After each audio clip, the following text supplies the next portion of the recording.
So with that, I asked you sort of about the end of your senior year.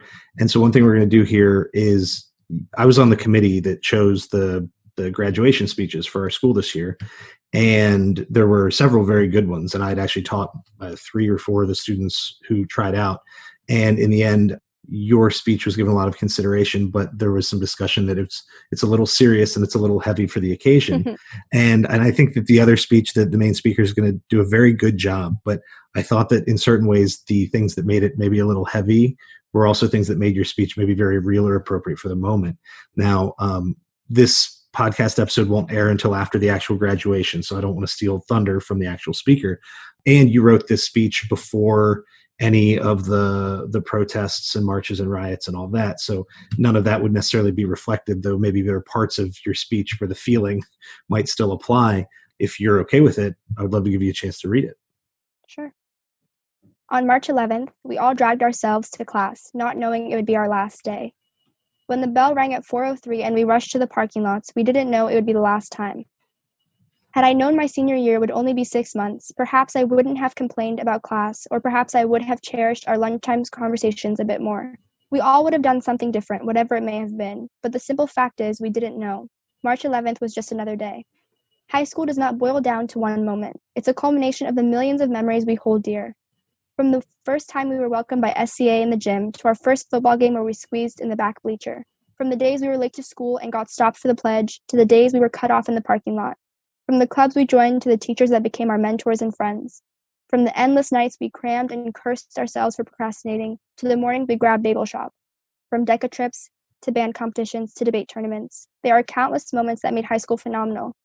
There is no denying the fact that time was lost. We lost senior seasons, senior prom, and a chance for final goodbyes. But we gained an appreciation for the moments we did have. If there's anything the class of 2020 has learned, it's that there's not a moment to be wasted. Life is filled with unexpected twists, but we should never have a moment of regret. We can torture ourselves with the many what-ifs and if-onlys, but instead let's remember what we have done. Let's celebrate our accomplishments, learn from our shortcomings, and most importantly, remember high school as it was. 4 years of growth, laughter, and even tears. The year coming to an end so unexpectedly has brought our world to a standstill. For months, we've only focused on what's next. We've only looked forward. But now we are forced to live day by day. This opportunity, as painful as it may be, is truly priceless. In a world so intoxicated by fast action and immediate results, we neglect the importance of reflection. With all its flaws, times like this are rare. It's time we spend with our loved ones, times we are grateful for our health, and times we realize how truly connected the world is. Graduation itself is the smallest part of our journey. Gowns and decorated caps will soon become forgotten relics, but we are a living memory of what it means to be a senior at Broad Run High School.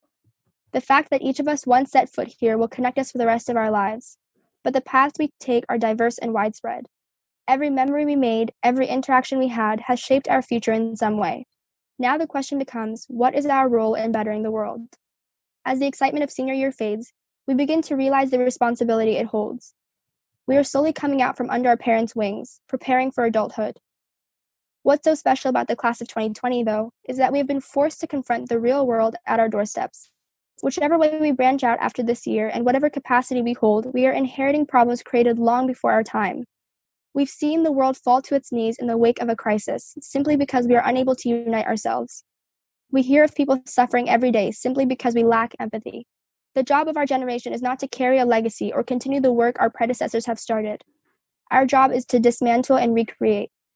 No group is more capable and more resilient than ourselves. The class of 2020 is a group of innovators, artists, writers, and thinkers. We have potential unlike any generation before us. The only question is, how will we use it?